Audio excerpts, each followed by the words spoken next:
ಪಶ್ಚಿಮ ಘಟ್ಟದಲ್ಲಿ ಒಂದು ವಾರದಿಂದ ಧಾರಾಕಾರವಾಗಿ ಮಳೆಯಾಗ್ತಾ ಇದೆ. ಬೆಳಗಾವಿಯಲ್ಲಿ ಒಂದೇ ವಾರದಲ್ಲಿ 24 ಮನೆಗಳು ಧರೆಗುರುಳಿದೆ.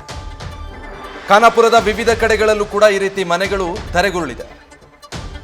ಖಾನಾಪುರ ತಹಶೀಲ್ದಾರ್ ಪ್ರಕಾಶ್ ಗಾಯಕ್ವಾಡ ಈ ಬಗ್ಗೆ ಮಾಹಿತಿ ಕೊಟ್ಟಿದ್ದಾರೆ. ಖಾನಾಪುರದಲ್ಲಿನ ಮಳೆಗೆ ಮಲಪ್ರಭಾದ ಒಳಹರಿವು ಕೂಡ ಬಹಳ ಹೆಚ್ಚಾಗಿದೆ. ಮಲಪ್ರಭಾ ಹಾಗೂ ಪಾಂಡ್ರಿ ನದಿಗಳಿಗೆ ಒಳಹರಿವು ಹೆಚ್ಚಳ ಆಗಿದೆ.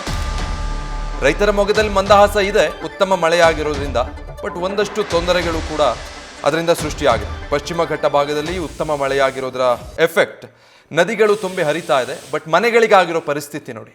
ಬೆಳಗಾವಿಯಲ್ಲಿ ಸುಮಾರು 24 ಮನೆಗಳು ಈ ರೀತಿಯಾಗಿ ಮಳೆಯ ಹೊಡೆತಕ್ಕೆ ಸಿಲುಕಿ ಸಂಪೂರ್ಣ ನಲಗಿ ಹೋಗಿದೆ.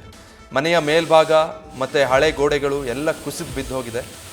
ಪ್ರಾಣಹಾನಿ ಸಂಭವಿಸಿಲ್ಲ ಸದ್ಯ. ಇನ್ನೊಂದು ಕಡೆ ತುಂಬಿ ಹರಿತಾ ಇರುವಂಥ ನದಿಯ ದೃಶ್ಯ ಗಮನಿಸ್ತಾ ಇದ್ದೀರಾ. ಬೋರ್ಗರೆದು ಹರಿತಾ ಇದೆ ನದಿ. ದೊಡ್ಡ ಪ್ರಮಾಣದ ಮಳೆ ಆಗಿರೋದ್ರಿಂದ, ಮತ್ತು ಇಷ್ಟು ಪ್ರಮಾಣದ ಮಳೆ ಆಗಿರೋದು ರೈತರಲ್ಲಿ ಖುಷಿ ಇದೆ. ಬಟ್ ಇದೇ ಪ್ರಮಾಣದಲ್ಲಿ ಮಳೆ ಮುಂದುವರೆದ್ರೆ ಪ್ರವಾಹದ ಪರಿಸ್ಥಿತಿಯನ್ನು ಕೂಡ ಎದುರಿಸಬೇಕಾಗುತ್ತೆ.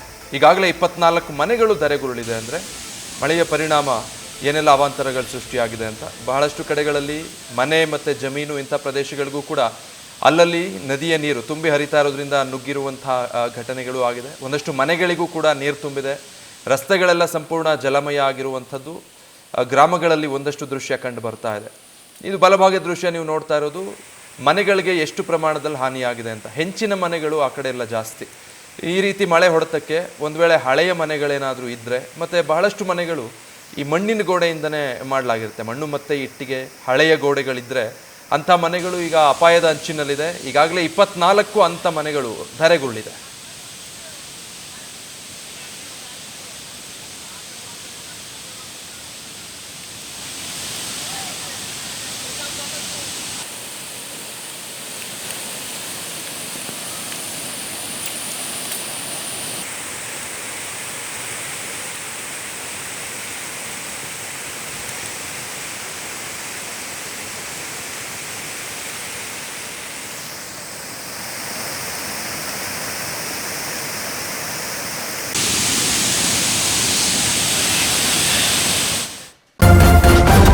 ನ್ಯೂಸ್ ಫಸ್ಟ್ ನಿರ್ಭೀತಿಯಿಂದ ನಿಮ್ಮ ಪರವಾಗಿ.